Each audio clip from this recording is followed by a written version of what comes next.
Halo anak-anak Bapak yang berada di rumah. Semoga pada hari ini kita semua beserta keluarga dalam keadaan sehat. Amin. Anak-anak Bapak, pada hari ini kita masuk dalam pembelajaran PPKN. Namun sebelumnya, marilah kita berdoa terlebih dahulu, memohon kepada Tuhan Yang Maha Kuasa. Semoga kegiatan kita pada hari ini dapat berjalan dengan baik dan lancar. Untuk itu, marilah kita berdoa menurut agamanya masing-masing. Doa dimulai.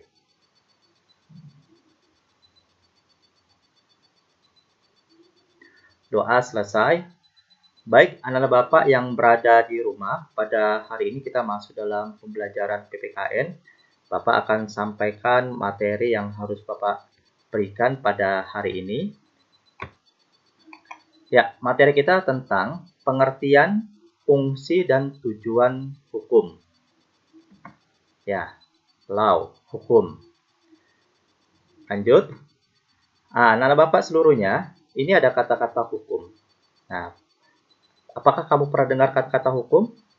Ya, pasti pernah dengar ya. Nah, sekarang ingin ditanyakan kepada kamu, apa itu hukum? Ya, hukum adalah himpunan peraturan berisi norma-norma atau kaedah yang mengatur tata tertib hidup bermasyarakat. Hukum berisi aturan yang mana yang boleh dan tidak boleh dilakukan, serta hukuman terhadap setiap pelanggaran yang dilakukan. Ya, inilah pengertian daripada hukum. Baik anak-anak Bapak, selanjutnya di sini ada ciri-ciri hukum. Ya, ciri-ciri hukum itu apa-apa saja? Mari kita lihat. Nah, ciri yang pertama, terdapat perintah dan larangan. Ya, jadi hukum itu ada perintah dan larangan. Baik, selanjutnya. Yang kedua, perintah dan larangan itu harus dipatuhi oleh setiap orang. Jadi perintah dan larangan itu harus dipatuhi. Ya. Oke, next berikutnya, sifat hukum. Apa sih sifat hukum? Mari kita lihat sifat hukum itu seperti apa. Nah, ternyata sifat hukum itu mengatur dan memaksa. Jadi hukum yang kita lihat sekarang ini itu sifatnya mengatur dan memaksa kepada semua orang. Ya. Baik. Nah, ada unsur-unsur hukum. Nah, unsur-unsur hukum ini apa-apa saja? Nah, di antaranya unsur hukum itu mengatur tingkah laku masyarakat. Ya. Jadi hukum itu mengatur tingkah laku masyarakat. Berikutnya, hukum itu dibuat oleh badan resmi yang berwajib. Jadi tidak sembarangan hukum itu dibuat oleh lembaga-lembaga yang tidak resmi. Harus lembaga yang resmi. Berikutnya, hukum itu mempunyai peraturan yang bersifat memaksa. Jadi hukum yang dibuat ya di dalamnya itu berisi peraturan yang bersifat memaksa kepada semua orang.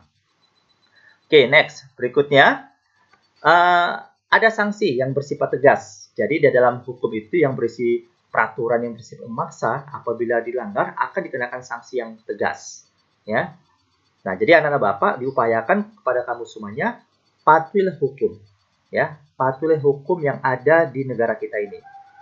Nah, supaya kita tidak kena sanksi, diharapkan kepada anak-anak Bapak, kamu sudah bisa memahami ya. Hukum itu sifatnya berisi perintah dan larangan. Jadi apa yang diperintahkan, apa yang dilarang harus kamu ketahui. Ya. Oke, next. Berikutnya. Fungsi hukum.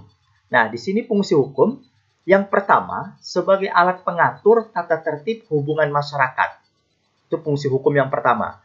Fungsi hukum yang kedua sebagai sarana untuk mewujudkan keadilan sosial lahir dan batin. Fungsi yang ketiga sebagai alat penyelesaian sengketa. Jadi apapun permasalahan yang terjadi ya di sekitar kita itu harus hukum yang bertindak. Ya, kita harus lihat hukumnya seperti apa. Nah, katakan dia salah kalau dia salah, katakan dia benar kalau dia benar. Sesuai dengan hukum yang ada, ya. Oke. Anak Bapak seluruhnya, kalau kita lihat di sekolah, ya, hukum itu bentuknya dalam peraturan. Jadi anak-anak Bapak diupayakan bisa mengikuti aturan ataupun peraturan yang dibuat oleh sekolah. Seperti halnya dengan sekarang ini kita lihat pada masa COVID-19 ini, anak-anak Bapak seluruhnya yang berada di rumah, ya kamu harus bisa memahami. Dalam pelaksanaan kegiatan pembelajaran itu dilakukan dari rumah. Kenapa? Memang sudah ditentukan oleh peraturan yang ada. Di pada masa COVID-19 ini pendidikan, ya sistem belajarnya secara online. Nah, jadi Bapak harapkan kepada anak Bapak harus bisa memahami. Nah, nanti kalau misalnya nanti pada masa COVID ini berakhir, maka nanti peraturannya berubah lagi jadinya dalam sistem pendidikannya. Kita akan belajar tatap muka kembali. Nah, itulah ya hukum yang mana tadi perintah dan larangannya ada. Nah, jadi jelas kita harus bisa mengetahui itu. Oke, next berikutnya tujuan hukum. Nah, hukum ini dibuat apa tujuannya? Yaitu melindungi hak asasi setiap manusia. Ya. Yang kedua, menciptakan kesejahteraan, ketentraman, kenyamanan dalam kehidupan. Tujuan yang ketiga, menyelenggarakan keadilan, ketertiban, kebenaran, ketentraman, serta perdamaian. Ya, jadi inilah tujuan hukum yang harus kita ketahui. Jadi hukum itu dibuat untuk melindungi hak asasi manusia. Supaya tidak dilanggar, maka kita harus bisa mengetahui ya bagaimana kita bisa menghormati hak-hak orang lain.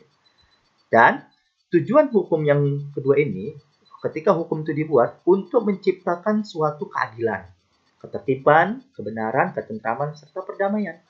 Kenapa? Karena hukum itu mengatur tingkah laku kehidupan manusia di masyarakat. Nah, jadi kepada anak-anak Bapak seluruhnya, seperti contoh halnya dengan kamu, ya. Kadangkala kita ini, di masyarakat kita ini, terkhusus bagi kamu ya anak-anak muda lah kalau Bapak bilang, dalam penggunaan kendaraan beroda dua, suka hatinya. Jadi diharapkan kepada kamu semuanya, ya, kamu boleh menggunakan kendaraan beroda dua, tapi harus bisa mematuhi berbagai aturan-aturan yang ada, ya, seperti contoh misalnya, menggunakan helm, ya. Gunakan helm.